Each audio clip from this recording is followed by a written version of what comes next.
Samantala, four-piece party list pa rin ang nangunguna base sa pag-aaral na inilabas ng SWS para sa darating na eleksyon sa Mayo. Ito na ang ikalawang buwang resulta ng survey kung saan ang four-piece ang nangunguna kung saan may botong 8.9%. Pumangalawa naman ang Duterte party list. Si Mia Layagin magbabalita. Sa usapin pa rin ng darating na halalan, narito naman ang mga party list groups na nangunguna at napipisil ng masa na iboto para sa Kongreso ayon sa survey ng social weather stations para sa buwan ng Abril.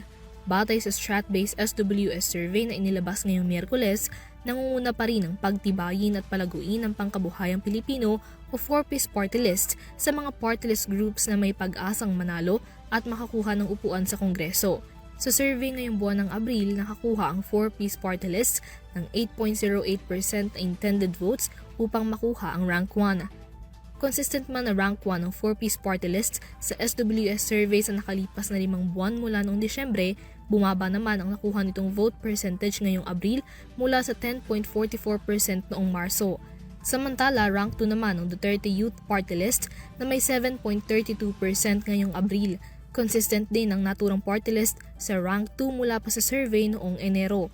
Kung ngayon ginanap ang eleksyon, ang 4-piece at Duterte Youth Party List na nakakuha ng at least 6% na boto ay posibleng makakuha ng 3 upuan sa House of Representatives.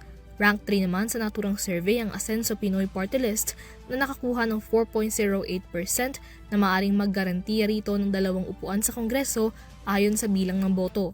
Kabilang din sa mga party list groups na may pag-asang manalo at makakuha ng 1 upuan sa Kongreso ang ACT-CIS Party List na may 3.55%, FPJ Panday Bayanihan na may 3.51%, Tingog na may 3.02%, Senior Citizens na may 2.55% at Ako Bicol Party List na may 2.34%.